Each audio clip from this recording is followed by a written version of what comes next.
Gente, nada é mais a minha cara do que um podcast, porque quem me conhece sabe que eu sou apaixonada em conversar, em contar histórias, em saber de pessoas, né, que influenciam outras pessoas, que inspiram. Na verdade, essa é a ideia do programa. Bom dia, boa tarde, boa noite, meu povo mais forte desse YouTube, desse Brasil. Como vocês estão? Espero que vocês estejam excelentes. Hoje tem convidada especial aqui no Fortescast. Ela que é psicóloga, pastora, esposa e agora mãe da Laurinha. Com vocês, Verônica! Boa noite, Verônica. Boa noite. E aí, como que você está? Como você está se sentindo?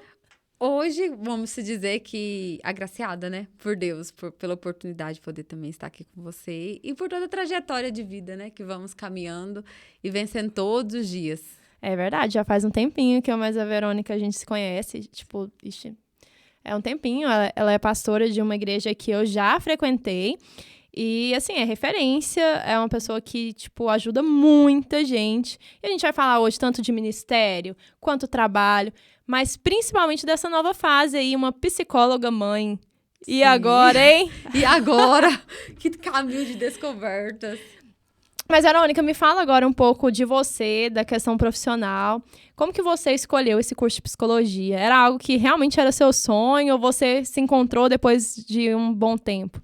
É muito engraçado que na minha trajetória, eu nunca tive uma segunda ou duas opções para falar assim, eu quero direito e psicologia. Sempre foi algo que...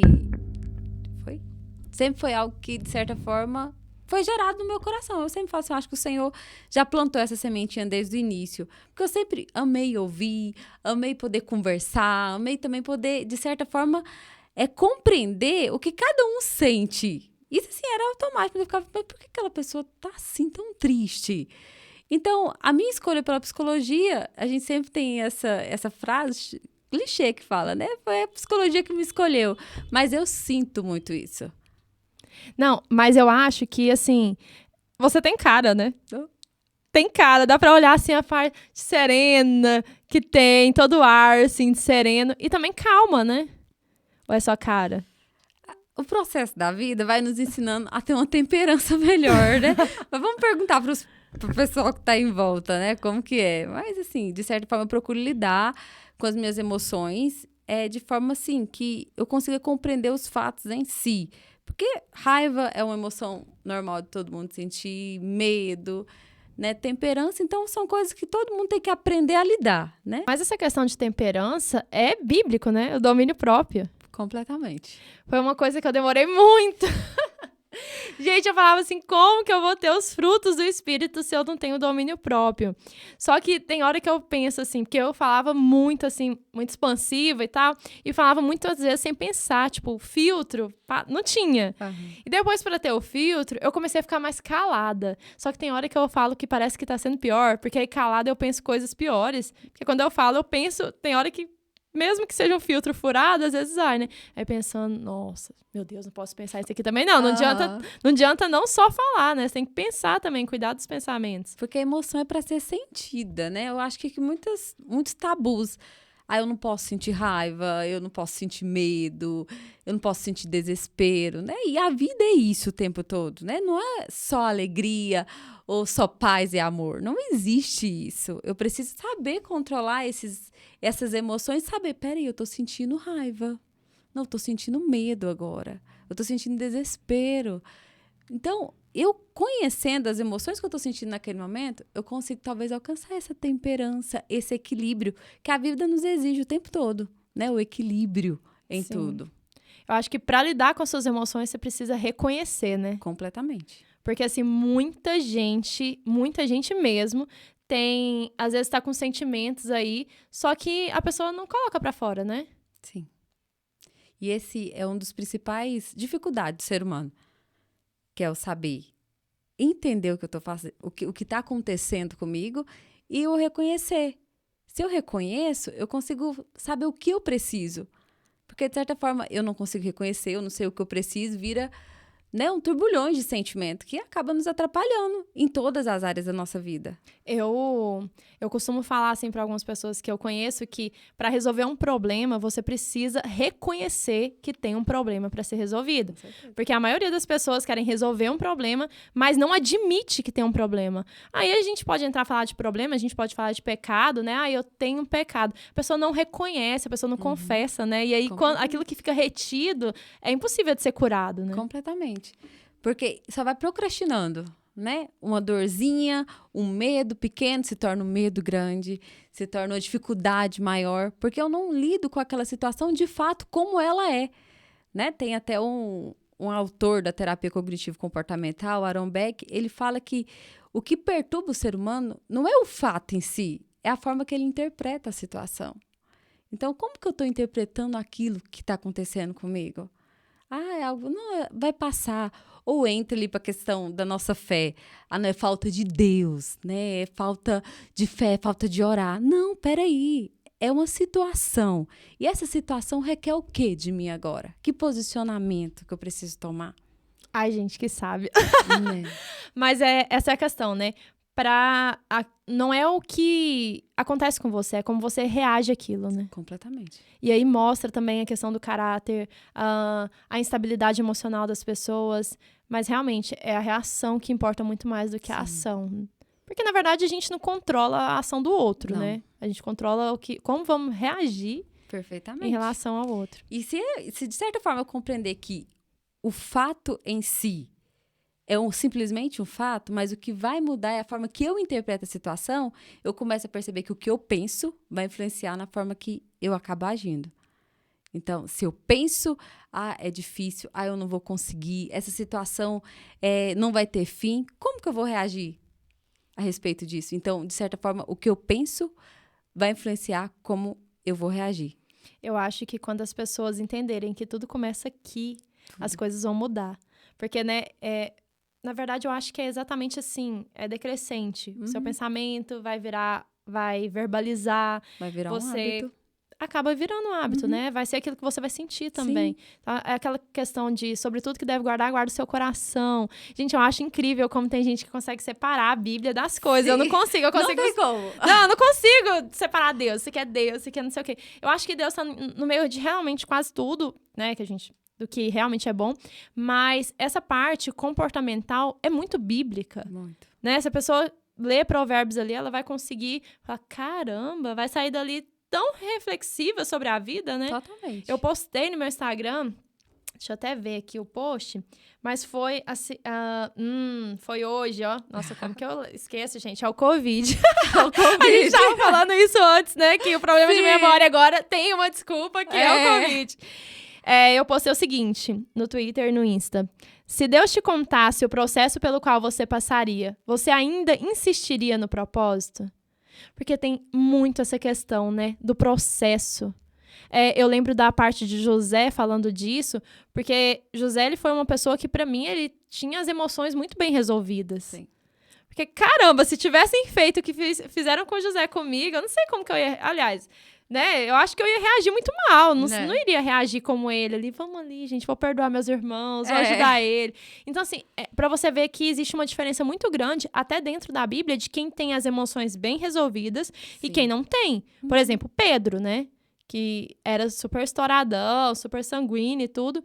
E acabou que, no final, ele foi melhorando. Mas mostra também comportamentos diferentes, né? Eu acho que toda a humanidade tem que entender... Peraí, o que eu posso fazer? É engraçado quando você fala de José. Ele tinha um sonho. Ele tinha um sonho e ele se apegou àquele sonho. Teve pessoas próximas dele que, de certa forma, não acreditou. Teve realmente inveja. Teve realmente pessoas que zombaram dele de toda forma. E hoje, se a gente for partir para isso, até para nossa área de relacionamento, de vida mesmo, as pessoas, a gente enfrenta isso todos os dias. Sim. Pessoas que não acreditam, pessoas que, às vezes, você vem com um sonho que você quer. A pessoa fala assim, não, como assim? Que sonho é esse? Não existe.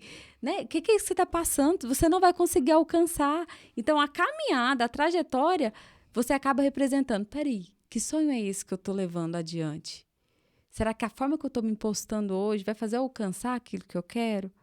Hoje o vendaval que eu passo na minha vida vai fazer eu alcançar? Então, como você falou, é impossível você... Sou psicóloga, sim, uma profissão que eu amo, sou cristã, mas são coisas que se separam, mas não tem como pegar um exemplo bíblico e comparar, porque na palavra de Deus realmente tem vários exemplos de comportamento, vários exemplos de pessoas que teve que lidar com suas próprias emoções, teve que lidar com pessoas, teve que lidar com a rejeição, e é o que realmente enfrentamos hoje em dia. É verdade. Mas, Verônica, eu tava aqui pensando enquanto você tava falando, da parte que, às vezes, as pessoas não se apegam a um sonho, mas provar que elas conseguem realizar aquele sonho, né? Apesar das situações. Apesar das situações. E eu acho que José, ele se apegou realmente ao sonho dele, e não em provar pra alguém. Até porque, no final, ele poderia ter falado, tá vendo? Tá vendo? E ele não fez isso. Eu passei por tudo. É muito massa quando você tá lendo ali e você fala, caramba, ali em Gênesis, você fala, meu Deus, e agora? Como que ele vai reagir? Como que ele vai reagir? Não, ele vai lá e perdoa. E o perdão é uma decisão ou é uma emoção? Pra mim, Verônica, eu digo que é os dois. Adoro, eu gosto da sua opinião. Porque se eu decido perdoar, é algo que vai gerar em mim. É uma emoção de paz, uma emoção de... Peraí, eu preciso perdoar. Mas por que eu preciso perdoar? A gente ouve muito, então você perdoa por você, né? Para que você libere o outro. Sim, mas quando você é machucado, quando você é ferido, gente, lida comigo e com o outro. Como que eu vou separar isso? Mas é possível? Sim, eu tive que perdoar demais na minha trajetória. Eu tive que realmente lidar com o processo de cura, com esse processo de libertação, porque realmente o perdão te liberta. O perdão te libera e te dá um acesso assim, pleno de paz. Eu falo assim, na minha trajetória, até com algumas meninas que eu acompanho, eu falo que situações da vida nos permite ter que perdoar para que você se torne forte. Porque se a gente não se torna forte, eu sei lidar com o perdão, eu sei lidar com o que machucou, mas tem coisas que a gente vai juntando e vai carregando, como se fosse realmente uma mochila, né? Eu passei por essa situação de dor na minha vida, eu passei por essa situação de dificuldade maior, mas o que você teve que fazer? Você teve que perdoar. E o perdoar é uma decisão em primeiro passo. Perdão não é fácil, né? Não. É igual você falou, eu achei muito interessante porque as pessoas realmente colocam uma visão que a pessoa se sente culpada porque ela não tá conseguindo. Porque realmente, perdão, primeiro você vai ter que tomar a decisão, mas aquilo você vai ter que trabalhar aquilo para gerar um desejo no seu coração. E nem falo nem às vezes só um desejo, mas também uma racionalidade que aquilo vai te fazer bem. Né? Porque a questão é exatamente essa. Eu perdoo, mas eu não preciso ficar ali convivendo. As pessoas às vezes acham assim, então não perdoou. Não. Eu perdoei, eu liberei aquela pessoa daquele mal que eu carregava dentro de mim, daquela angústia e tudo, só que eu também não preciso ficar agora melhor amigo convivendo, porque também há uma quebra, provavelmente com a ausência, com essa questão do perdão, há uma ausência de confiança também, Sim. né? Não há a ausência de um relacionamento. Então, eu acredito que o perdão realmente é uma mistura dos dois. Gostei da sua resposta. E eu acho que, de certa forma, Chara, é muito lindo você analisar a situação. Realmente, o perdão é uma decisão. A gente perdoa a pessoa que nos feriu, porque geralmente sempre envolve uma terceira pessoa. Sempre vai envolver isso. Mas a sociedade, em muitos momentos, existem situações na trajetória da vida de algumas pessoas que a pessoa se culpa, né? Então, é um perdão que a pessoa tem que liberar para si mesmo. Sim. Não, você não teve culpa por isso que você passou, você não teve culpa por esse abuso que você sofreu. Porque, às vezes, existe a terceira pessoa, acaba te sabotando, né, dentro da situação para você se sentir culpado. Então, a gente passa muito por esse processo da pessoa ter que se perdoar do que aconteceu com a sua história. Hoje a gente vai falar muito sobre mulheres, né? Sobre mulher mesmo, sobre fases. E agora que você adentrou esse assunto sobre perdão, auto-perdão, existe uma questão muito triste no Brasil, que é a questão da violência doméstica. Sim. E assim, eu faço pós-graduação em Direito da Mulher e é incrível como a maioria das mulheres que sofrem violência doméstica, elas entendem que elas são culpadas pelo acontecimento daquele tipo de violência. Sim. Ele me bateu. Na verdade, o agressor, ele faz essa psicologia inversa, né? Sim. Então, assim, ele me bateu, eu te bati, na verdade, porque você me fez perder o controle. Isso. Eu xinguei você, eu falei alto com você, porque você me tirou do sério, eu tava calmo. E aí a pessoa fica se sentindo culpada e ela não consegue ver que ela tá sofrendo uma violência doméstica, ela acha que tá sofrendo uma consequência das más ações dela. E é incrível que eu tô passando por um caso assim, próximo, familiar mesmo. Ótimo. Dentro dessa situação. Ótimo não, né? Ótimo você trazer esse assunto. E assim, violência, gente, não é ótimo. E essa violência tem acontecido no decorrer ali de 4 anos. 4 anos está dentro desse processo. Então, é uma pessoa muito próxima. E a gente questiona o porquê a família adoece junto. Sim. Né? A família fica de mãos atadas, sem saber como agir. E, às vezes, tem caminhos que você não precisa procurar muito. É uma denúncia. Né? Mas aí, se você for olhar em questão para a mulher em si, não tem como não levar isso. Mas uma pessoa que tem uma baixa autoestima, é assim, surreal. Surreal. Tem um perfil de mulheres que sofrem violência? Eu acredito que sim. Pelo meu consultório, pelos pacientes que eu já vi, que aceita, que se sujeita nessa situação, esse falso perdão, né, do seu companheiro, não, né, vai ser tudo diferente. Age dessa forma, desse poder de persuasão. Sim. Foi você mesmo.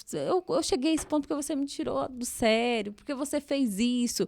Então, querendo ou não, a mulher que não se valoriza, porque existem pilares de respeito, independente de qualquer situação. Eu acredito que tem que existir o autocontrole, o respeito numa relação, completamente. Mas chegar ao fato de uma agressão, e eu acho que eu já ouvi, eu acho que você também, né, de certa forma, se bater uma vez, vai bater outra. Vai bater outra. Não falo que não mude, vamos pensar assim, até vamos perdoar, vamos exercer o perdão no relacionamento, mas chegou um nível de agressão, Verônica, não que eu não acredite que a pessoa pode mudar. Todo mundo pode. Só que você não vai pagar o preço de se arriscar sua própria vida, não tem como. Que é o que tem acontecido, assim, próximo. Mas existe um fator muito essencial. Muito essencial que eu vejo em relação a essa pessoa que é próxima. Não quer sair.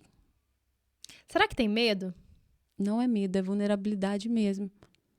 A pessoa tá, tipo, realmente, emocionalmente...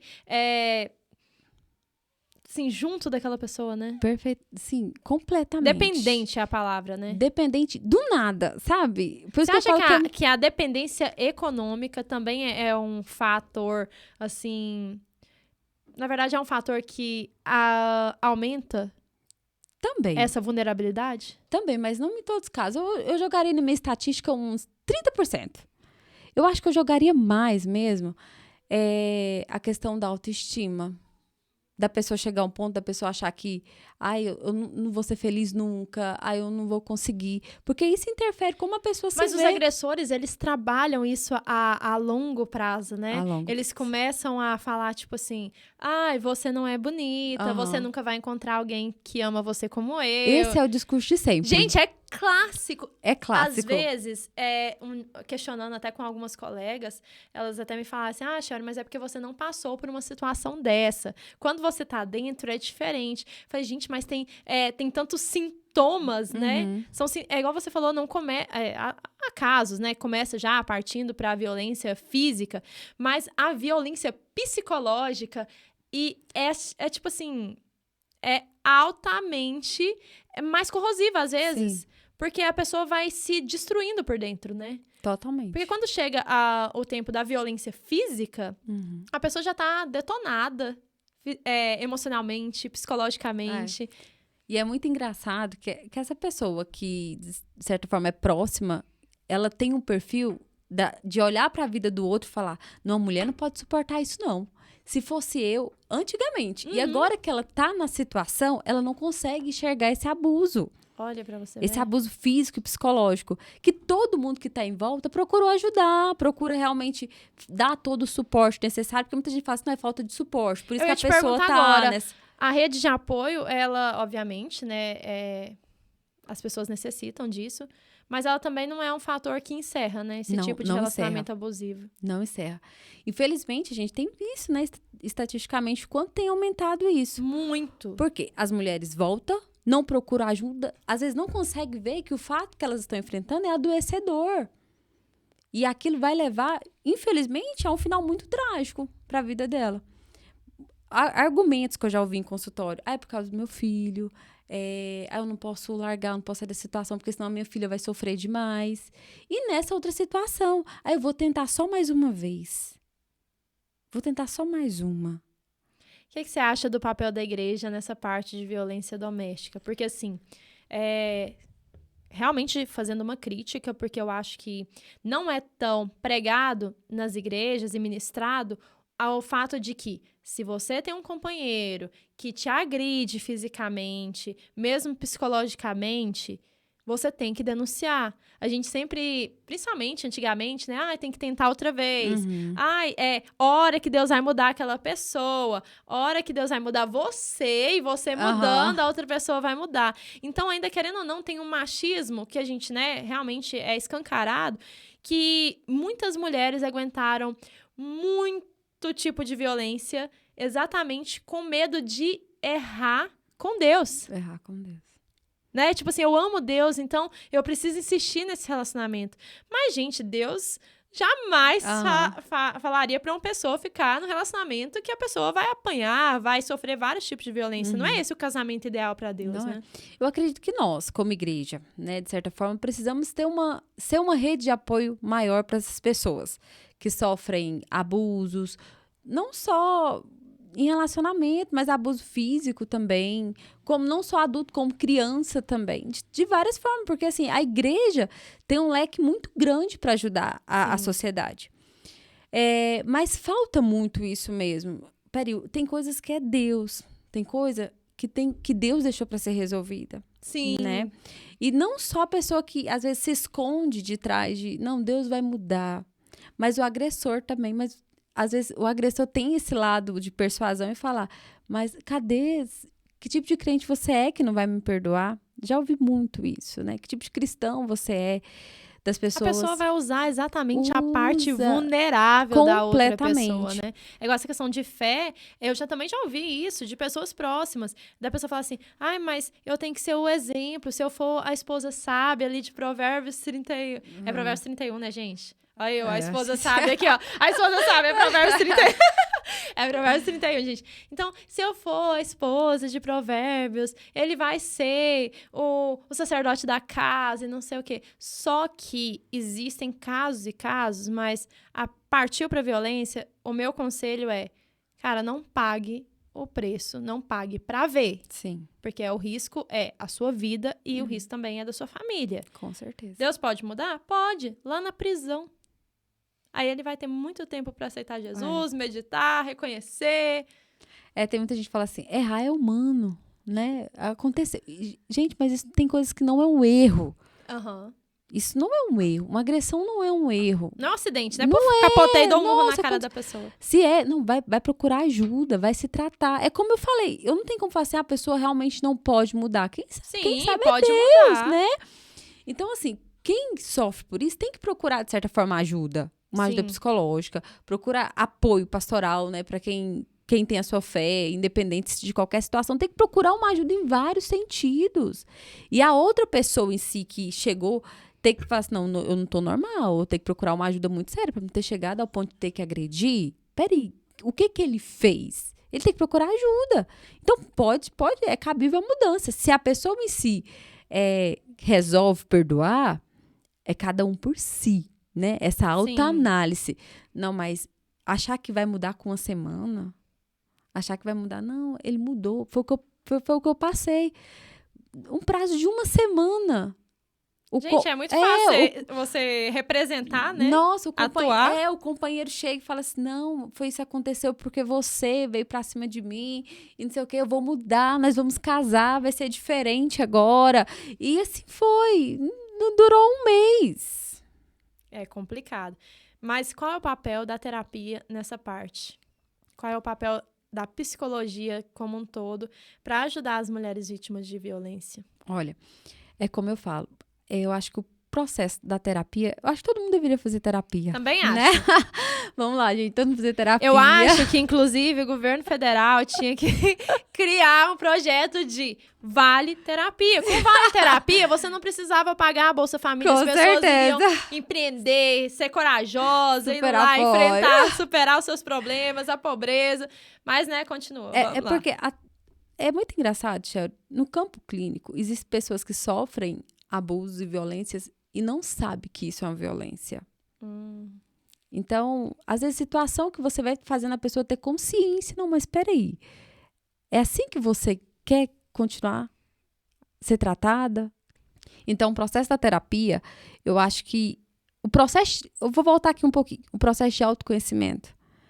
Porque o autoconhecimento não é um ponto de chegada. Cheguei, pronto, me conheci. Não, é uma jornada. Eu acho que para todo mundo, principalmente para quem está sofrendo violência, às vezes não entende que o que está passando é uma violência. Eu acho que a gente começou a contar um pouquinho antes que a violência não chega a ser do dia para a noite. Não. Né? Já começou ali com... Tem sintomas, né? Tem sintomas. Acontece comportamento obsessivo com o seu companheiro que já dá sinais para isso. Eu acho incrível como tem gente que acha que ciúme é cuidado. Gente, ciúme eu acho que é o primeiro sintoma de uma pessoa que é violenta, que é possessiva, que é meu. E assim, mas é porque tem graus e graus de ciúme. Não, gente, existe respeito, existe confiança e existe ciúme. Com certeza. Então, se eu começo a desconfiar, então por que eu tô com aquela pessoa? Então, você acha que eu sou o quê? Pra você achar que eu vou fazer algo errado? Porque é essa minha visão. Até hoje, fui na academia e a recepcionista tava me falando. Você sempre vem sozinha, seu marido não tem ciúme, não? Eu falei, não. Você acredita que ele não tem ciúme? Eu falei, acho que ele me conhece tanto que ele deve achar que eu fico um cara ruim pros outros. Assim. Eu fico com o paninho, a pessoa acaba de sair da máquina, pode sair o cara mais bonito da máquina, eu vou lá, limpo a máquina. E é mais engraçado, vamos pensar, o seu relacionamento tem comunicação. Sim. Vocês se conhecem. Tá demais, né? Porque aqui em casa fica... Vocês se conhecem. E esse é um dos pontos, assim, fundamentais de um relacionamento. Se existe ciúme, é porque não existe comunicação. Não existe o outro parar e ouvir um ao outro. Isso é terapêutico, né? O ouvir é terapêutico, mas existe um ouvir no relacionamento. Porque se eu ouço meu companheiro, eu conheço ele, eu conheço o andar, eu conheço quando ele não tá bem. É verdade. Então, voltando aqui à questão da terapia, como poderia ajudar essas mulheres, seria esse principal fato, se conhecer. Porque eu acho que falta em muitas pessoas se conhecer. Conhecer assim, peraí, qual que é o meu limite? Por que eu tô passando por isso? Isso é muito importante, porque você falou tudo que eu penso a respeito, que é conhecer o seu limite. Porque a gente sabe quando você vai explodir. Quando você já tá tipo, meu Deus, eu vou estourar agora. Então, eu vou falar muita coisa agora, tô brava e tal. Então, conhecer o seu limite é se conhecer. É se conhecer. E o que eu mereço? O que eu mereço? Eu acho, geralmente é uma pergunta que eu sempre faço. Você merece isso? Às vezes, existe para terapia cognitivo-comportamental, que é uma das abordagem que eu trabalho no consultório, que fala TCC, a gente trabalha muito a questão das crenças centrais. Às vezes tem crença que carregamos que vai fazendo que os meus comportamentos reagem através das minhas crenças. O que são essas crenças? Foi como eu nasci, como fui educada, como meus pais me ensinaram, o que eu presenciei, vai fazendo com que os meus comportamentos vão sendo moldados. A questão da minha aceitação, por que eu aceito, porque eu reajo como eu reajo. Então, geralmente tem reflexos dos meus pensamentos. Como eu penso, eu acabo reagindo. Mas os meus pensamentos, às vezes, são automáticos. É verdade. Né? Não, eu mereço, eu posso passar por isso. Mas por que você pode? Você precisa passar por isso? Eu já ouvi, assim, acho que o mais triste... Não, eu aprendi que a mulher tem que suportar. É verdade. Mas por quê? Não, eu vi a minha mãe suportando. Isso virou sinônimo de força, né? De força. Eu sou guerreira, eu suporto isso. Mas isso, inclusive, é uma coisa da minha família. Estava até em discussão domingo, no almoço de família, né? Foi uma tia minha, a gente estava falando, e uns primos, a gente estava falando a respeito disso. A parte da minha família que mora no interior tem a ideia de que, olha... não vou citar nomes e nem grau de parentesco, mas fulano trai, mas no final ele sempre volta pra mim. Nossa, gente, que tristeza! Gente, pelo amor de Deus, você que é meu parente, minha parente, que sabe que é corna, Gente, esse negócio de ele me trai, mas no final ele volta pra mim. Ou pior, ele faz isso, mas ele não deixa faltar nada dentro de casa. Então, não pode largar ele, não. Porque ele erra nisso aí, ó. Mas ele é bom com os filhos. Ele cuida de você, ele não deixa você passar fome. Olha pra você ver. Isso foi uma criação... Colocar isso na balança é triste. É triste. É muito triste, porque... Cadê o seu valor? Né? Isso é obrigação. Tem coisa assim, ele é um bom pai. É obrigação. É. Né? Nossa, não, é porque ele coloca as coisas dentro de casa. É obrigação. Não, e o pior, né? Eu falo assim, não, é porque assim, ele me ajuda. Ele compra, né? Ele compra as coisas, é realmente pra dentro de casa. Ele lava a vasilha. Tá, mas a casa é de vocês, né? Então, isso não é um favor. Eu acho que essa mentalidade que é implantada, assim, dos nossos antepassados mesmo. Sim, eu não tô te falando que isso é o ensinamento da minha avó. Né? É o ensinamento da minha avó, é que você deve suportar, porque fulano não deixa faltar nada dentro de casa. Gente, eu trabalho. Eu, se precisar, eu coloco as coisas dentro de casa. Minha mãe criou sozinha, colocou tudo dentro de casa e foi sustentando. Então, tem que ter essa... Graças a Deus, rompeu. É igual você falou, essa questão de romper essas crenças, né? Essas crenças totalmente limitantes e que aprisionam e colocam essas mulheres numa continuidade de violência que passa de geração em geração. Sim. E são pilares, assim, o respeito, a comunicação, acaba que ajuda demais. Não só para um relacionamento, mas para tudo da vida. Nos relacionamentos de amizade, realmente com o seu parceiro. Você precisa aprender o seu limite e o respeito. Eu preciso saber me comunicar com o outro.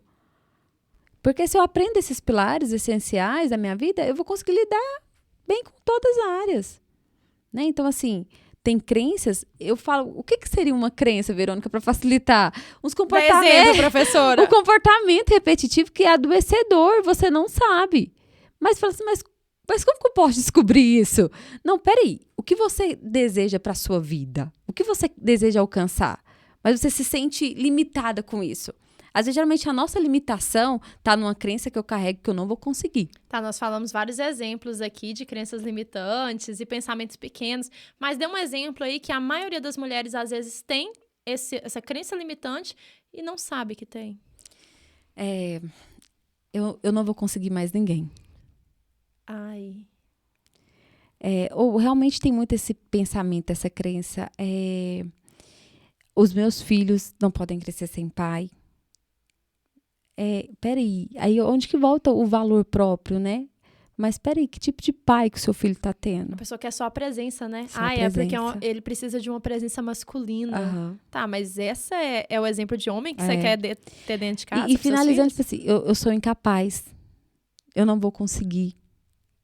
Então, assim, às vezes não vem... E esses pensamentos não vêm de forma tão fixa. Vem, assim... aleatórios, assim, é automático. Quando vê, você já pensou e você não tomou ação nenhuma sobre aquilo. Então, geralmente, a crença central é muito difícil de ser acessada. Mas os pensamentos automáticos, que é aquele pensamento que já vem na sua mente com qualquer situação que você passa, é o que a gente enfrentamos no dia a dia. Eu penso e eu ajo. Então, se eu penso que eu sou incapaz, qual que vai ser o meu comportamento? Não vou fazer nada. Se eu já estou pensando que eu sou incapaz? Mas por que você pensa que você é incapaz? É porque você tem uma crença por trás dessa incapacidade. Quem que você viu sendo incapaz? Então, se eu penso, não, hoje eu vou conseguir.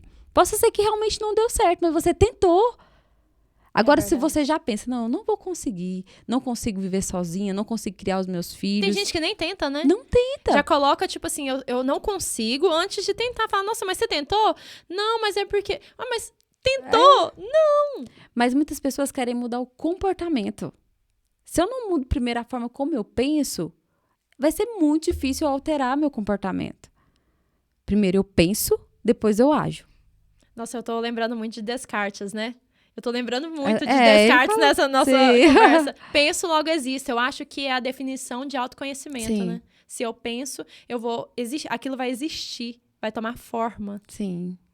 E é perfeito. E precisamos levar isso pra tudo, né? Pra vida. O que eu quero? Qual que é o nível dos meus relacionamentos? Como está a minha vida?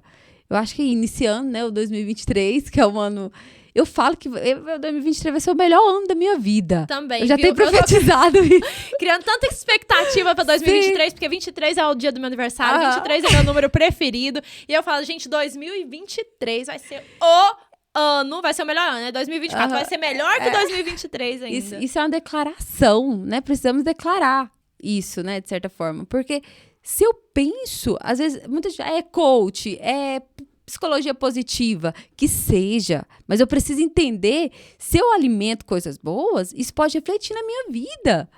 Porque se a gente, vamos deparando aí com a questão da depressão, começa por onde? Pelos pensamentos. Mas é muito fácil as pessoas se apegar a coisas tão ruins. Agora, se a gente está falando, comece a pensar, mude a forma como você pensa. Você mudando os seus pensamentos, a qualidade dos seus hábitos vai sendo alterada. Mas as pessoas, não. Isso é psicologia positiva. Mas se funciona, vai, tenta. Se dê essa oportunidade. Mas as pessoas, às vezes, muitos momentos, dificultam aquilo que pode ser fácil. É verdade. As pessoas têm um pensamento muito negativo em relação... é igual você falou, coach. Gente, tá ajudando? Então, pega essa dica. Sim. Tá fazendo bem? Tenta, pelo menos. Segue, se dê né, oportunidade de tentar. Eu tenho um programa que chama Super Mulher, que eu escolho, na verdade, 15 seguidoras no Instagram, e a gente trabalha em relação a isso. E uma das coisas que eu trabalho com elas é a autoestima. Por quê? Eu faço o desafio do espelho e o do banheiro. Inclusive, tô deixando essa dica aqui pra vocês, ó, que estão aí me escutando. Gente, esse programa vai ser pago, viu? Então, isso aqui, você aproveita que tá sendo grátis. Mas o que é esse programa? Nessa parte de autoestima, eu trabalhei com 2 coisas com essas meninas que eu recebi tanto feedback que eu falei, gente, como que 2 ações tão simples e, assim, corriqueiras que dá pra você fazer no dia a dia mudou vida de mulheres que eu falei, caramba. E eu fiquei vejo que mudou impressionada. mesmo, que eu acompanhei pessoas daqui do lado de cá que acompanhou, que fez parte desse grupo. Ótimo! Como fez diferença. E foi realmente pessoas assim que estavam passando por momentos muito difíceis.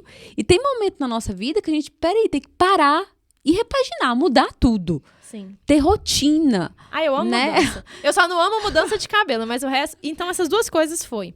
Primeiro, você vai olhar no espelho todo dia. Vai parecer ridículo no início. Você vai se sentir boba. Você vai sentir, ai meu Deus, o que eu tô fazendo aqui? Vai olhar no espelho e vai falar, eu sou capaz, eu sou bonita, eu posso, eu consigo e eu me amo. Você vai olhar no espelho e falar isso todos os dias. De manhã, levantou, tá escovando o dente lá, ó, já vira no espelho e fala. Segunda dica, que essa é muito especial, é o ritual do banho. Você vai tomar banho com a luz apagada, se você tiver aquela luzinha mais amarelinha assim, pode deixar ela, ou a porta, ou uma vela, faz o ambiente ficar aquele ambiente bem acolhedor. Vai pegar um sabonete bem cheiroso. Gente, não precisa ser sabonete caro não, sabonete cheiroso mesmo. E você vai passar o sabonete em cada parte do seu corpo e você vai falar que você ama cada parte do corpo que o sabonete tocar. Eu agradeço pelo meu braço, eu amo meus braços, eu amo minhas pernas, eu amo meu pescoço, amo meu seio. Porque às vezes eu falo assim, não gosto do meu peito, não. Tá caído. Ele não é tão assim. Gente, começa a falar, eu amo isso, amo aquilo. Foi o final de 15 dias, as meninas estavam renovadas com essas 2 dicas super simples. Então, faz aí, depois deixa comentário aqui ou me manda lá no Instagram pra poder saber. E são autoafirmações que realmente precisamos, né? Isso aí são tudo terapêutico. Gente, você acredita que eu, isso antes de ótimo. ensinar, eu fiz, né? Eu fiz isso. Foi um período que, inclusive, foi pós-depressão. Porque eu tive, sim, o início de uma depressão. Início não, né? Tive uma depressão no início do ano. Foi pós-Covid. Eu estava muito mal. Tinha vindo de uma parte difícil da minha vida que foi reiteradas reprovações, né? Eu fiz, em um mês, eu fiz 3 provas de concurso de delegado de polícia e reprovei nas 3, porque eu não foquei em nenhuma, né? Fiz as 3. E aí, eu cheguei muito mal e começou a virar uma bola de neve.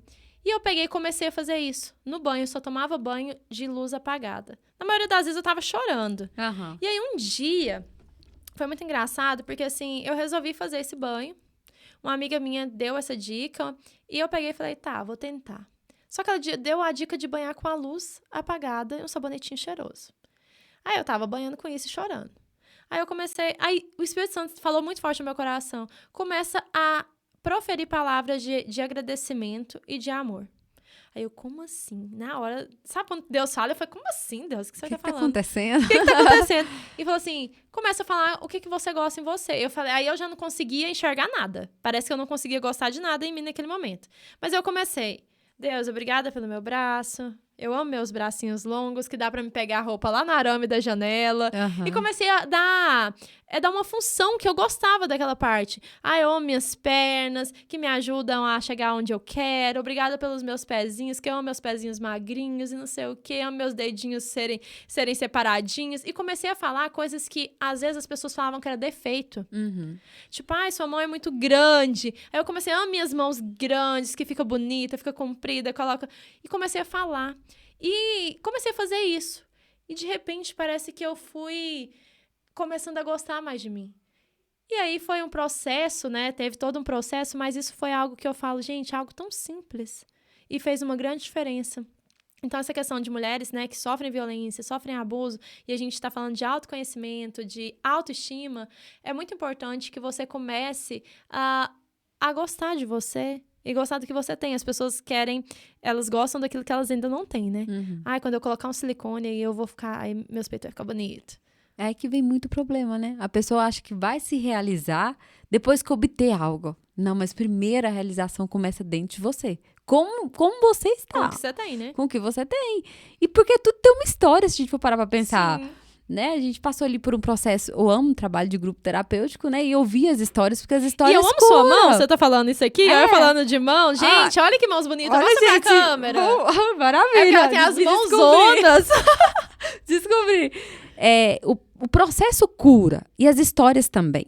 Então, eu amo o processo terapêutico, o grupo terapêutico, porque as histórias, de certa forma, refletem um pouco em você. Sim. Eu ouvi uma história num grupo terapêutico que a pessoa não gostava do seu corpo porque ela tinha muita estria. Porque ela teve um processo de emagrecimento que acabou que mexeu muito com a autoestima dela. Ela queria obter um resultado de emagrecer. Emagreceu. Mas depois, quando ela olhou pro corpo dela, porque isso acontece muito, né? Ficou ali as estrias, a celulite. E ela ficou insatisfeita. Não bastava ter emagrecido. Não bastava. Por isso, assim, a gente vai alcançar algo, mas se você não tiver antenada em você mesmo, ter esse autoconhecimento e se amar primeiro, como você está, você nunca vai se sentir realizado.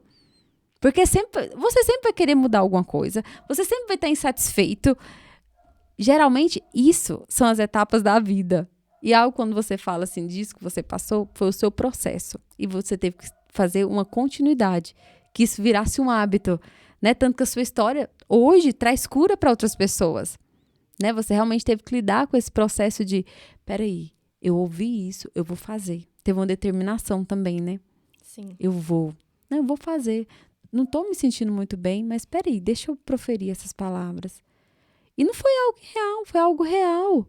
Né? Não é você fingir, não, vou fingir aqui que eu me amo. Não, peraí, eu vou agradecer. Ser grato, né? Eu gosto muito de falar. Eu acho que o amor nasce muito da gratidão, né? Totalmente. Eu amo essa situação desse primeiro pensamento, né? Qual que são o primeiro pensamento que você tem ao seu longo do dia? Quando você dorme, você consegue agradecer por algo? Você acredita que eu tenho o meu plannerzinho ali, e aí sempre tá escrito, né? O que você é grato hoje? E muitas vezes eu falava assim, gente, pelo menos uma coisa você tem que ser grato, né? Uhum. Tem que ser grato por uma coisa. Mas às vezes quem tá num processo, aí a gente tá partindo de violência pra uma parte de depressão, é que a pessoa que tá no processo de depressão, ela não consegue às vezes enxergar algo bom. Né? Parece que tudo tá ruim. Então, eu acho que quando a Bíblia fala daquela parte de você profetizar sobre o vale de ossos secos, o profeta chegou ali e só tinha osso, somente. Só morte, Sim. né? Não tinha nenhum pedacinho de vida ali, não tinha nada, não tinha verde, era só ossos secos. Então, quando você começa a trazer a existência e você profetizar e agradecer, eu acho que é uma coisa que eu sei que gratidão agrada muito o coração de Deus. Tanto é que Deus não gosta de murmuração, né? A gente sempre escutou isso. Só que quando você começa a agradecer, as coisas começam a mudar. É incrível como você começa depois a perceber. Esses dias não, eu lembro de uma oração que eu fiz, que eu não tava conseguindo, nessa época, eu não tava conseguindo agradecer a Deus por nada na minha vida. E aí eu peguei e falei, tinha que colocar alguma coisa pra agradecer lá no meu planner. E eu peguei e falei assim, Deus, eu te agradeço pelo cobertor, pelo meu edredom. A única coisa que eu conseguia pensar era agradecer a Deus por causa de um edredom. Porque eu tava na época, tava chovendo e tudo, e eu ficava na cama com esse edredom. Então, eu consegui agradecer por ele. Só que aí, aquela coisa, né? É fazendo perguntas que você encontra respostas. Por que eu sou grata por esse edredom? Esse edredom, ele tem me acolhido. Esse edredom tem sido a minha companhia. Esse edredom tá sabendo de coisas que as outras pessoas não estão sabendo. Se eu chorei, se eu não. Muitas pessoas queriam ter uma coberta assim e não tem. Muitos moradores em situação de rua, eles não têm esse cobertor. E eu comecei a fazer perguntas e comecei a trazer respostas e trazer significado para a coisa. De repente eu falei, nossa, eu falei que ia agradecer pelo cobertor como se fosse uma coisa tão simples. Né? E ela tomou sentido, né? Tinha um sentido. Então, eu acho que gratidão é algo que deve ser ensinado, deve ser falado e, principalmente, deve ser vivido, né? Muda completamente a nossa vida, né? É algo assim que eu tenho até procurado trabalhar e desenvolver, porque virou algo muito simples para as pessoas. Hoje existe muita frase, né? Seja grato, né? Exerça gratidão. Mas a gratidão tem o poder de mudar a nossa vida. Né, completamente. Até mesmo se estamos ali passando por um momento depressivo. Porque a depressão em si te faz o quê? Ter um foco somente na tristeza. E Sim. naquilo que você não vai conseguir, o porquê. Mas você faz um questionamento sem conseguir enxergar uma mudança. Quando estamos bem, vamos pensar assim de forma racional. Bem mesmo, tá tudo tranquilo. Mas vem pensamentos sabotadores. Eu não consigo. Aí que entra o questionamento. Eu preciso questionar. Por que eu não consigo? Por que eu não consigo? Do que aceitar, eu realmente não consigo, né? Então, isso é uma das técnicas, né, da TCC. Como que você muda um pensamento? Questionando ele. Não aceitando, questione. Às vezes, mas parece que tá tudo bagunçado. Pega um papel, faça uma escrita terapêutica. Às vezes é simples. É só pra você. Muita gente fica com vergonha de escrever, gente, a Laura, né? vai ser privilegiada, hein? Crescer com a mãe psicóloga. Ai, gente, queria. Mas essa questão de escrever é muito incrível. Por quê? Samuel sabe, tá de prova, que eu tenho um caderno e eu escrevo carta pra Deus. Então, assim, se eu tô feliz, eu vou lá e escrevo. Eu não tenho, assim... Eu já tive o hábito de escrever todo dia. Mas eu não queria que aquilo virasse uma rotina de obrigatoriedade, sabe? Eu tenho que escrever aqui nesse diário pra Deus. Já fiz isso. Mas hoje eu deixo livre. Então, esses dias eu fui jogar uns cadernos e falei, meu Deus do céu, se esse caderno for fora e parar em mãos erradas, tem coisa aqui, viu? E aí, eu escrevo pra Deus. Tanto as minhas frustrações, quanto as minhas alegrias, quanto eu tô com raiva, tipo, tô com raiva do Samuel porque ele fez isso. Deus, o senhor viu que o Samuel fez isso? Fiquei muito chateada, não sei o quê. Deus, o senhor viu que eu ganhei isso? Eu tô tão feliz. Sei que foi o senhor que ouviu, porque o senhor, só eu falei só pro senhor, então aquela pessoa... Então, é algo que é, tipo, muito simples. Mas também eu aprendi isso, foi a coisa que eu aprendi quando criança, eu acho que sozinha mesmo. Só que na terapia... Porque nesse processo que eu estava com depressão, eu fiz terapia. E foi exatamente isso o que a minha psicóloga Margarete, que inclusive foi você que tinha me indicado ela, né? Maravilhosa. Ela me indicou. Inclusive, eu recebi alta. Tem gente que uma vez eu falei... Nossa, que raiva. Mas tem uma vez eu falei, nossa, recebi alta da minha terapeuta. Nossa, como assim, credo? Então, o terapeuta te deu alta? Eu falei, morro de inveja porque eu recebi alta da terapia. E foi muito bom, porque ela me falava assim, você precisa colocar no papel, por exemplo, para tomar uma decisão. Eu tinha o hábito de escrever para Deus, só. Eu não tinha o hábito para pensar sobre o que eu tinha escrito. Então, se eu preciso tomar uma decisão, se eu estudo isso ou estudo aquilo, o que é para mim fazer? Eu vou colocar no papel os prós e os contras dessa escolha e dessa escolha. Hoje eu só decido assim. Decisões sérias, obviamente eu oro e tudo, mas para eu pensar, eu tenho que fazer uma lista. Eu tenho que ver aquilo, né? Tomei uma decisão importante esses dias, eu coloquei prós e contras. Você consegue ser mais racional. Completamente. Porque se você deixar só no seu pensamento, você vai muito pela emoção. E a gente é instável emocionalmente, né? Tem dia que você tá bem, só que tem dia que você tá mal. E principalmente quando você tá triste, você colocar no papel te dá uma estabilidade emocional e te dá realmente essa sensação de, cara, eu consigo decidir. você organiza seus pensamentos, né? Que é o que precisa ser feito. E a pessoa conseguir entender que a escrita é terapêutica, traz uma mudança plena para ela. Não é só pegar ali o WhatsApp, não, vou escrever, porque tudo virou digital agora, né? É. Não, peraí, não, mas isso perde. É tão simples você pegar um caderno. Tem caderno de R$3 no supermercado. Simples. Gente, a terapia mais barata que você vai ver hoje. Escreva que isso traz cura. Escreva que isso vai te ajudar a organizar os seus pensamentos. Não é só o quarto que precisa ser organizado, né? Mas os pensamentos. Agora vamos falar de maternidade, né? Que agora é a sua nova fase da vida. Laurinha veio. E como que aconteceu? Como que a maternidade chegou para você? É algo único para cada mulher. É muito engraçado que eu não fiquei pesquisando o que é ser maternidade para outra pessoa. Eu queria viver o meu momento. Eu acho que por isso que demorou um pouco a minha ficha cair. Peraí, agora você é mãe. Né? Não, peraí, eu sou mãe. E agora? O que eu vou fazer? Não é o que eu vou fazer. O que esse Socorro, momento Deus! o que esse momento exige de mim para eu poder aproveitar, porque faz parte da minha vida. Então, esse contato, esse vínculo que eu comecei a ter com a Laura no meu ventre, veio trazendo uma transformação diferente. Porque quando eu parava para olhar a maternidade para outras mulheres, eu achava que aquilo deveria ser igual, mesmo sabendo que não é. Como psicóloga, sabendo, não, cada um tem a sua própria realidade. Mas na minha realidade, peraí, não, acho que ser mãe, ter uma maternidade certa, é você colocar a mão na sua barriga todo dia, é conversar, né, com o seu neném no ventre. Não, peraí, não, isso é bom pra mim, sentir? Deixa eu sentir, deixa eu aproveitar esse momento de hoje, que tem que ser único, porque ele não volta mais. Hoje eu tenho saudade da minha barriga, mas eu acho que aproveitei o máximo que eu poderia aproveitar. Então, depois que eu passei ali por esse processo, eu entendi, não, agora você está grávida, né? Isso agora, foi com quantos meses? Eu acho que foi, eu acho que foi com o 3º mês, você acredita? Agora eu tô grávida, gente. Agora realmente eu tô grávida.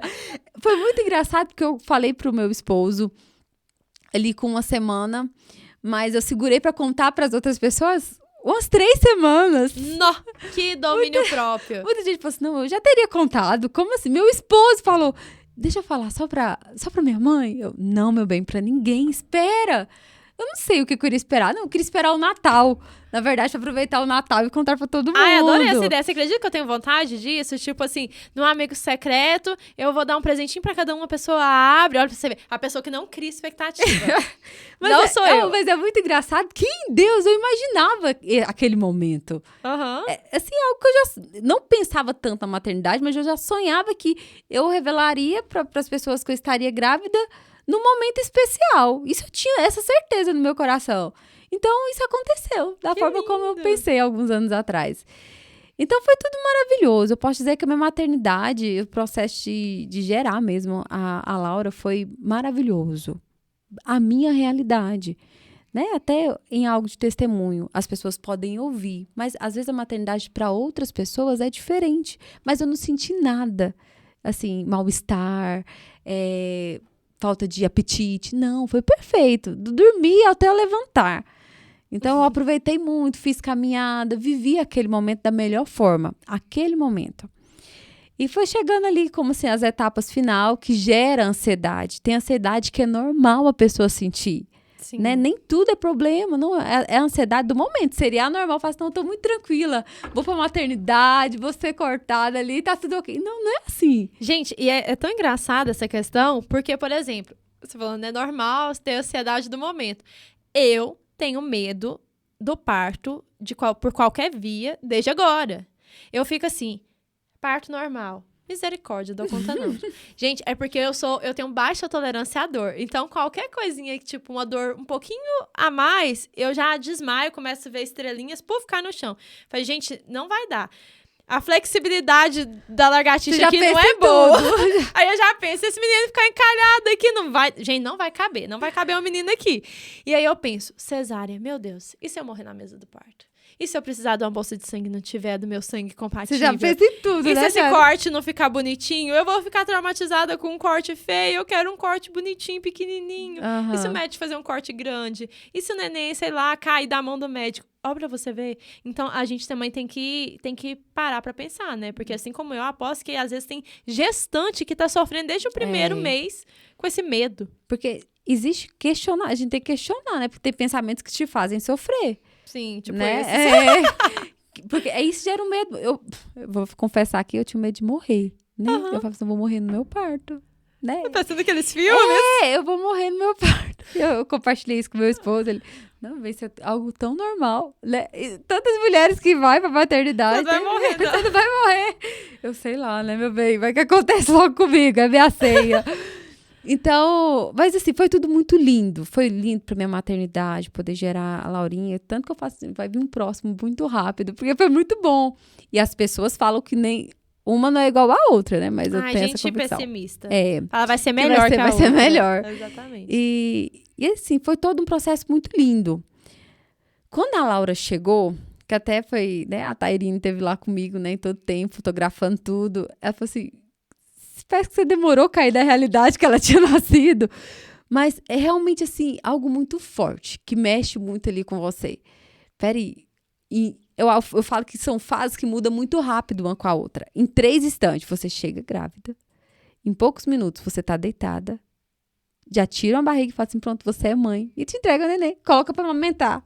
Você, meu Deus, meu peito, Como nem assim? tá comendo agora. Eu tô cortada ali e a pessoa fala assim, faz carinho nela. Peraí, eu tô viva? Né? Calma. Gente, é muito assustador. É Na verdade, é muito. traumático, né? É tudo muito rápido, né? Você tava com o neném na sua barriga, passa segundos, já te apresenta uma criança. É um momento E agora é único. sua, né? É Toma de sua. conta. E já coloca ali, você vai ter que amamentar. O neném tá lá, né, esfomeado, e você não pode mexer, porque a minha foi cesárea.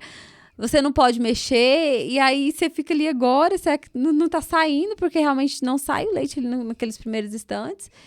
Então, gera um baque muito grande. Em qualquer mulher, né, que passa ali por aquele processo, que não tá ali adaptável a essa realidade. E olha que eu procuro sempre esse autodomínio de viver o momento de cada vez.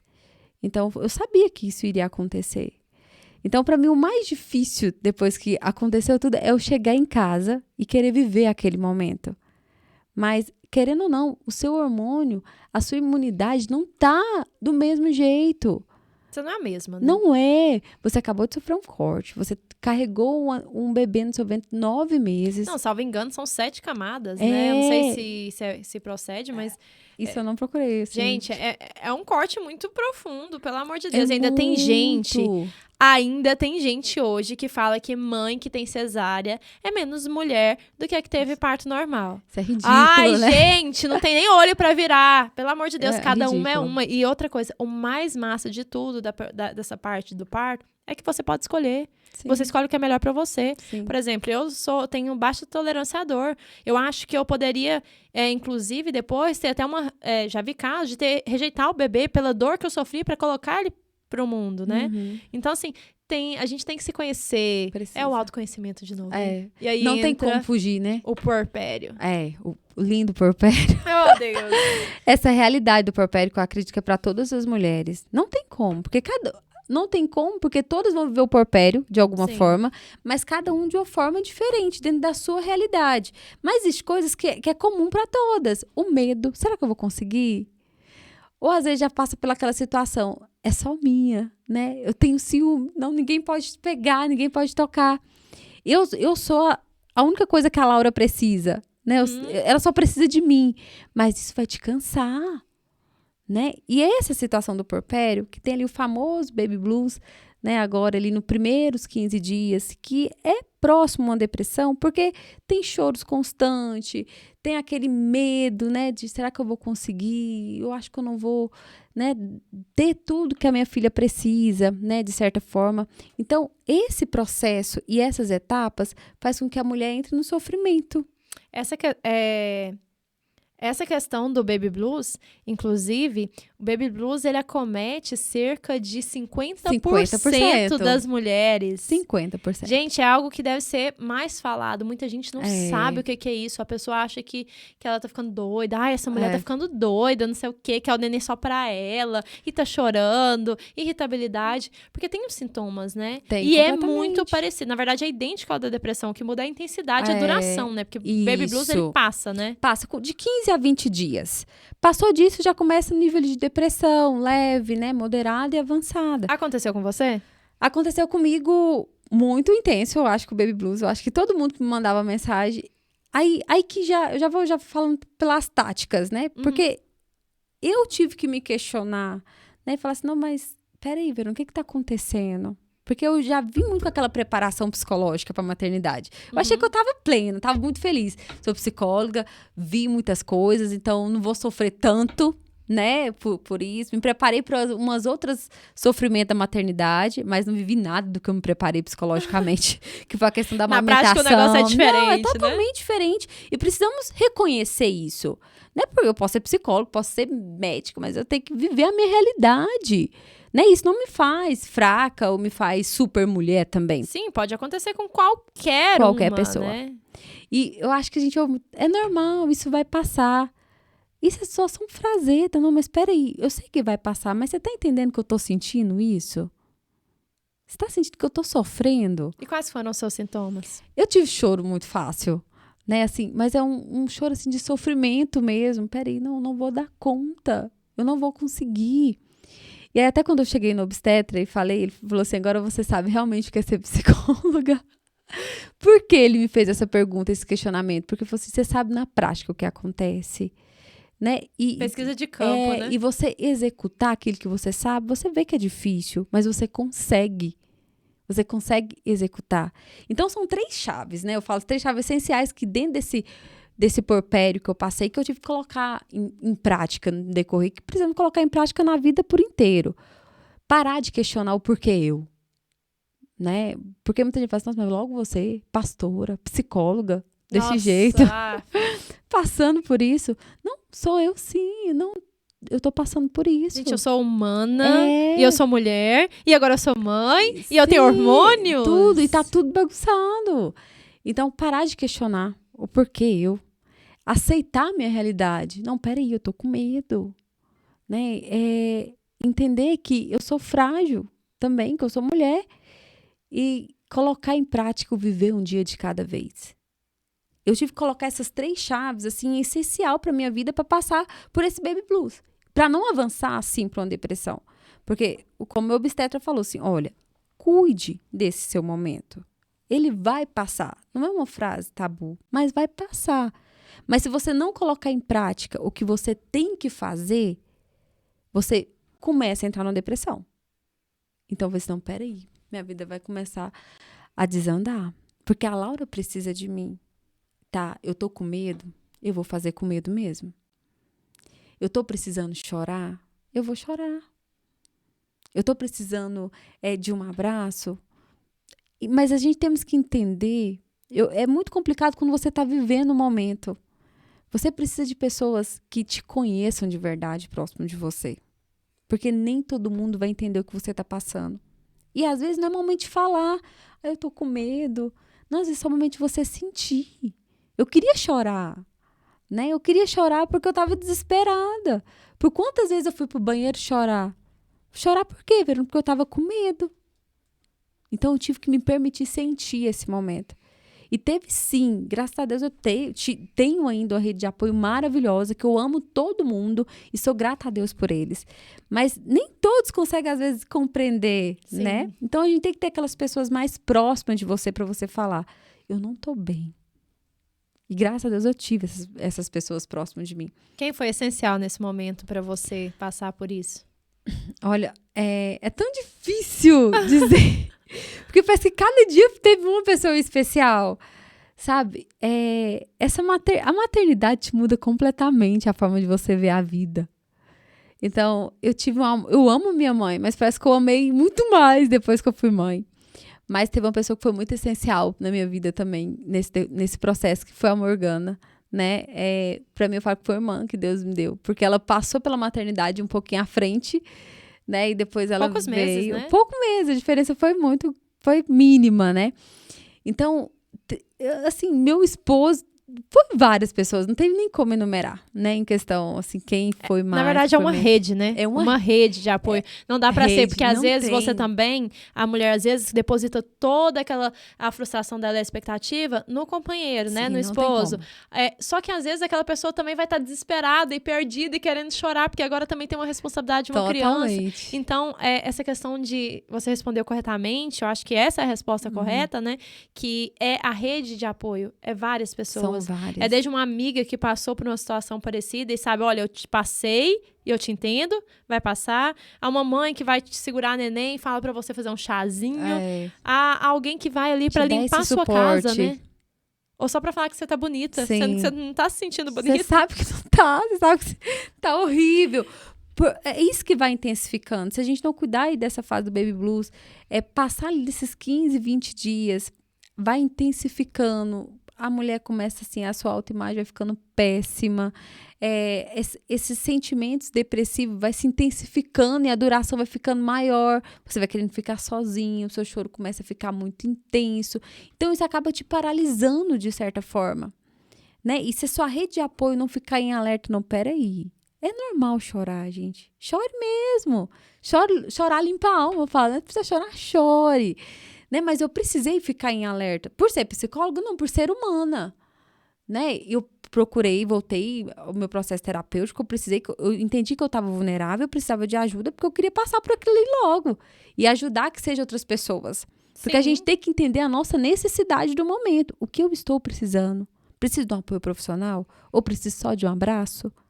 Não custa a gente pedir ajuda. Não custa eu entender, não, peraí, eu preciso. Mas isso também é antiterapia, não só porque eu sou psicóloga, mas eu fiz também muito tempo terapia. A gente volta aí um pouquinho que a gente falou, um processo de autoconhecimento. Eu entendi que eu não estava bem. E como o obstetra falou, se cuide, continue fazendo o que você faz, o que é essencial. Por quê? Se você intensificar o não fazer nada, isso vai agravar o seu estado. Pedir ajuda nesse momento ajuda. É essencial? Completamente. Porque muita gente não fala, né, o que tá sentindo. Tipo, eu quero ser abraçada, mas às vezes a pessoa não vai ter aquela consciência de que você... Porque quando um bebê nasce, a atenção é toda voltada para o bebê, né? Completamente. Esquece se é a mãe, Não, esquece se é a mulher, E né? o péssimo, eu falo, que às vezes são os comentários, né? Ela não tá com cólica, não? Ai, tem que fazer isso, eu tenho que fazer aquilo outro. Todo mundo é professor, né? Eu tô tentando fazer o meu melhor. Mas eu até aprendi muito na maternidade que mãe não mata seu filho. Então não preocupa. Você pode deixar ele coloca quantas roupas for necessário, né? Abrace, pegue, faça o seu melhor. Porque ele vai entender, você vai conseguir criar seu filho da melhor forma. Então eu parei um pouco, não, peraí, eu sou a mãe da Laura, né? Eu vou dar o melhor que eu puder para minha filha, né? Eu não vou deixar ela morrer de fome, eu não vou deixar ela passar frio, e eu vou me descobrindo, é uma descoberta todos os dias. Todo dia eu me descubro algo novo. Na verdade, é porque nasce um filho, nasce uma mãe. Né? Essa frase é linda. Essa frase, eu acho que ela resume tudo da maternidade, né? Porque, só que as pessoas, o que elas não entendem é que o processo de nascimento é exatamente um processo. É um processo. Então, se nasce um bebê, nasce uma mãe, da mesma forma que o bebê vai evoluindo, a mãe também vai evoluindo. O tempo da todo. mesma forma que o bebê precisa de atenção porque ele acabou de nascer, essa mãe também acabou de nascer. Essa mãe não existia. Ali era a Verônica. Completamente. Hoje ela vai ser chamada de mãe daqui a pouco tempo. Ser aberto para o novo, né? Precisamos. E tem um autor também dentro da psicologia, um historiador, o Viktor Frankl, da logoterapia, ele fala que o sofrimento precisa ter um sentido. Se você encontra um sentido no seu sofrimento, você passa por ele. Uau! Então, precisamos entender, o sofrimento tem um sentido. Peraí, por que eu vou intensificar esse sofrimento? Deixa eu viver esse dia. Hoje eu tô com medo, mas às vezes o medo começa a ser irreal. Eu tô com medo de eu não conseguir criar minha filha. Mas o que eu tô fazendo hoje? Eu não tô criando, eu não tô dando o meu melhor. Volta para algo terapêutico. Peraí, eu preciso questionar os meus pensamentos. Porque se eu alimento os meus pensamentos de forma negativa, o que vai acontecer comigo? Eu não vou conseguir. Vou ficar sem força de poder realmente criar minha filha. Porque todo dia eu olho assim, será que eu vou conseguir? Será que eu vou conseguir me adaptar profissionalmente? Ministerialmente? Como esposa? Como filha? Muda! Eu tenho que entender que a minha realidade mudou. E eu preciso me adaptar a isso. Porque se eu só me cobro e acho que eu não vou conseguir, eu realmente não vou fazer nada. Verônica, eu tenho a impressão que assim como a depressão pós-parto, ela é a intensificação do baby blues, que a depressão também, ela é a intensificação de sentimentos e emoções que estão internalizadas. Internalizados, completamente. Que são mal resolvidas, na verdade, né? Porque, às vezes, a pessoa tá esse processo de sofrimento e ao invés dela sofrer, a Bíblia diz que basta cada dia o seu mal, né? Eu tô falando, gente, a Bíblia é atual demais da completamente, conta. né? Se renova o tempo todo. Não, se renova o tempo todo. Então, basta cada dia o seu mal. Então, se eu tô triste naquele dia, eu vou chorar aquele dia. Eu tenho uma coisa que eu faço desde que era adolescente. Criança eu não me lembro, mas adolescente eu lembro. Que eu me permito sofrer o que eu tenho pra sofrer naquele dia. Amanhã eu acordo bem. Mas hoje, se eu tiver de sofrer, eu vou chorar. Viva nem o seu que for momento. 4 horas seguidas. Isso já aconteceu. Viva. Né? Vou chorar, eu tô com vontade de chorar. Vou chorar. Aí às vezes eu chego pro Samuel assim, ele... Eu tô... Aí eu já me abraço assim, coloco assim no cantinho. Por quê? Porque eu tô mal. Então eu não tenho vergonha de falar isso que não eu é tô sinal mal. de fraqueza, né? A pessoa não posso ser fraco.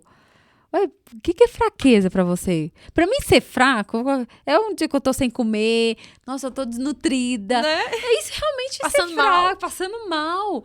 Mas tem coisas na vida que tudo na vida precisa ter um sentido.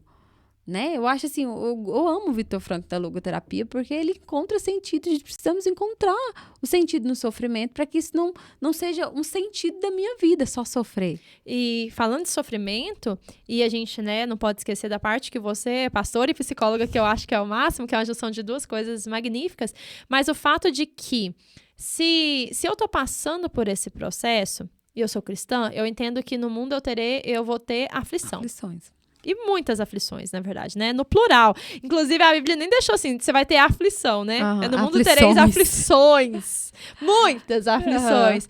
Só que o que acontece também, o que eu acho incrível, é que Jesus, ele veio como homem para mostrar e para sentir a nossa humanidade. Para ele sentir de fato que o que a gente sentia. A raiva, às vezes, né? Porque Jesus foi humano, ele sentiu o que nós sentimos para poder nos entender. E isso é muito incrível, porque às vezes o que falta em nós é aceitar que somos humanos e que falhamos e que temos sentimentos e que às vezes a gente não é tão bonzinho como a gente pensa, que a gente tem pensamentos ruins, que nós ficamos felizes e no mesmo dia a gente fica triste. Né? Que às vezes eu tô de luto, mas eu posso sorrir de uma piada. Há tempo para todas as coisas, né? É perfeito. Eu acho que isso resume em tudo, né? Há tempo de chorar, há tempo de sorrir. Né? Que momento que eu estou vivendo? Né? Eu, quando assim, no meu consultório, eu tento trazer essa questão para os meus pacientes. Eu falo, se você consegue fazer o seu autoquestionamento em 3 vertentes, você consegue alcançar o máximo da sua vida. Pare de questionar o porquê você. Eu acho que acontece. Tem coisas que são naturais da vida e vai acontecer. Viva a sua realidade. Entenda o que você está passando, mas de forma real. Não é aumentar o medo, aumentar a situação, não. Qual que é a minha realidade no momento? E viva um dia de cada vez. O que o hoje precisa de você? Se você precisa sentir a dor, procura o seu momento. Procura uma forma de você viver isso. Tem coisas que precisamos ser preparadas. Né? Precisamos preparar. Não, no meu momento de tristeza, o que eu preciso fazer? Eu sempre gosto de perguntar para meus pacientes, qual que é a sua música preferida? Tem coisa que a gente precisa estar. O equipamento é SOS, né? No momento de dor. Leve o seu caderno. Sim! Sabe? Ou pega a sua música. Você gosta. Porque a gente tem as músicas temáticas, né? Porque a gente tem, tipo, eu tenho uma playlist de sofrimento. Gente, eu tenho uns hinos que se você estiver triste, você Que quase... é os hinos. O Samuel tá aqui, tá até falando aqui, gente, no podcast. Mas é muito engraçado. Então, assim, você tá no seu momento feliz, pega e coloca suas músicas. Viva. Gente, quando eu tô feliz, eu coloco Calypso Uhum. pra limpar a casa. E aí, o Samuel e eu, a gente dança, que é uma beleza. Pensa que o Samuel é filho de pastor e eu cresci na igreja desde 7 anos. Então, a gente super sabe dançar nessa casa. Aí, eu danço, não sei o que, eu limpo a casa. Aí, depois eu passo pra Sandy Júnior, revivendo meus momentos de adolescente, triste, chorando. E aí, depois eu tô no hino, profetizando que a casa vai ser bênção, minha casa é sua casa. Então, assim, viva o momento, Viva. né? As pessoas... Esses dias eu vi um áudio que falava assim que as pessoas têm o sofrimento, escolhem, né, entre viver uma vida de sofrimento ou de alegria. Pra que você vai escolher uma vida de sofrimento? Né? Né? Sofrimento, tem que ser passageiro. É uma coisa momentânea e vai te trazer um ensinamento também, né? Mas a sua escolha tem que ser viver uma vida de alegria. Sim. E lutar por Eu isso. acho que isso falta. Eu falo que eu queria muito ir para as escolas onde eu já estudei e trabalhar a educação emocional. Por quê? A tristeza é amiga da depressão. Mas eu preciso entender o que é estar triste e que aquilo vai passar. Mas é o que acontece. Muitas vezes as pessoas intensificam tanta tristeza, aquilo que deu errado, que vai desencadeando e vai fazendo você chegar ao nível de depressão. Mas eu preciso entender todas as emoções básicas. Quais são as emoções básicas? A alegria, a raiva, o medo, a tristeza. Então, assim, o básico me leva a compreender como eu estou hoje. Eu me perguntar, como que eu estou hoje? Estou feliz? Então deixa eu aproveitar. Né? O porquê que eu estou feliz? Eu estou sem motivo. Acontece, né? Não, eu simplesmente estou feliz. Ou por que você está triste? Não, por qual motivo? Eu tô devendo, alguma coisa assim. Isso acontece? Acontece. É algo que é real. Mas a tristeza tem que passar. Não pode pendurar e por mais de um dia. O choro tem que durar só uma noite, O choro né? dura uma noite, né? A alegria vem pela manhã. Sempre vem. Por quê? É linear. Sim. Né? Não é algo que vai ser pra sempre a mesma coisa. Né? Tudo vai mudar. E voltando um pouquinho que a gente falou ali do processo de gratidão, pra gente, né, ir finalizando com algo de realmente terapêutico, se todo mundo aprender o poder da gratidão, eu acho que pegaria já o começo de 2023 procurando um hábito de pelo menos uma vez, sabe? No final do dia que seja, uma palavra de gratidão. E questione depois, por que eu sou grato por isso? Vai chegar no final de 2023, né? Isso mesmo. Eu tô aqui já querendo pular pro 2024. Vai chegar o 2023 sendo o melhor ano da sua vida, porque você procurou as coisas boas. Você procurou deitar, repousar, agradecendo. Sim. Pelo menos, às vezes vai ter dia que você vai agradecer, vai ter 10 motivos de ser grato. Sempre vai ter pelo menos um motivo pra você ser grato, né? Mesmo naquele pior dia da sua vida, procure um motivo pra ser grato. Desde que... Até mesmo um cobertor, né, gente? Até mesmo um cobertor é um motivo de você agradecer. Tem gente que não tem. Às vezes a pessoa fala, isso é só algo do coach, né? Ou psicologia positiva. Não, isso é mudança de pensamento. Eu acho que todo mundo já conviveu com uma pessoa negativa, né? Misericórdia. Nossa, gente, é triste. Gente, eu detesto. Eu não sei agir com uma pessoa, assim... Não vê coisa boa em nada. Nossa, e Tudo tipo, tá ruim. É aquela coisa. Nossa, quando eu for mãe, não sei o quê. Você vai ver quando for, viu? Menino só dá trabalho. Se você nem arrumava filho. É incrível. Falei, gente, não despeja a sua frustração em mim. É a sua realidade. É a sua realidade. Você quer ver assim? A minha é minha. E você falou uma coisa muito importante agora. Inclusive, a gente já deixou várias dicas aqui a respeito de projetos, né, para o governo federal aí, que está assumindo, que gosta muito dessa parte de falar de educação, de investimento em educação e tal.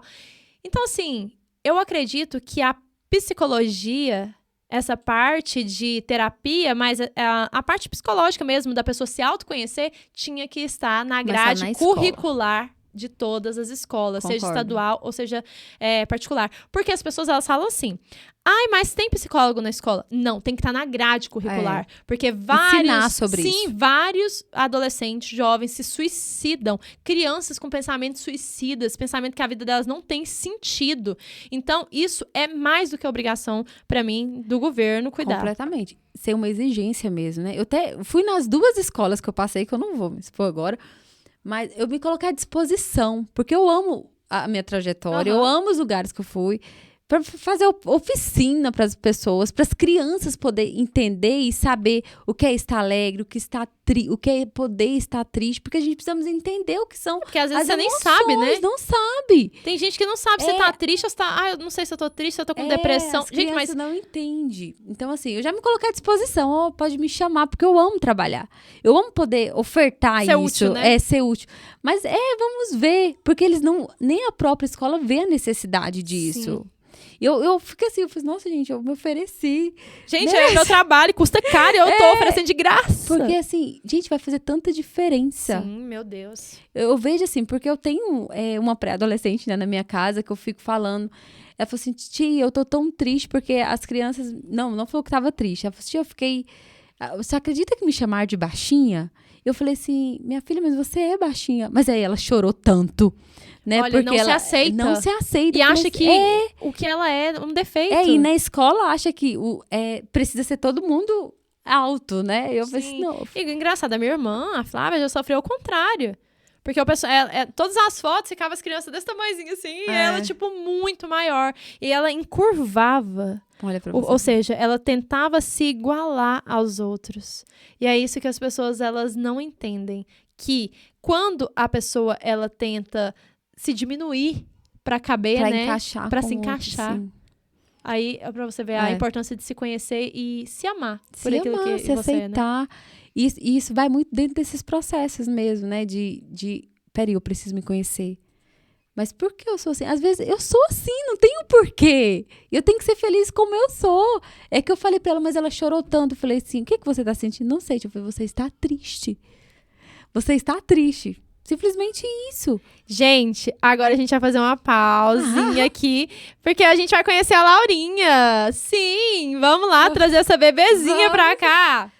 Gente, olha só, Laurinha, conhece essa nenê linda, pelo amor de Deus, meu Deus, é muito gostosa. Você tá aparecendo no YouTube. Você tá aparecendo no YouTube. Por que a gente fala assim com o nenenzinho, né? Olha a voz. Ai, meu Deus. Mas você sorri. Olha aqui, ó. Olha ela olhando, gente, tá procurando a minha mão. Tá olhando pra câmera. Gente, mas, Verônica, pra gente encerrar aqui, quero mostrar o que acabou de chegar aqui, gente. Chegou já faz um tempinho, eu esqueci de mostrar, mas vou mostrar agora.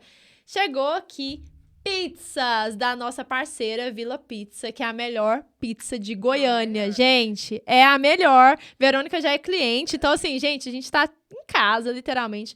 Vila Pizza é a melhor pizza de Goiânia. Vocês não podem deixar de experimentar essa pizza.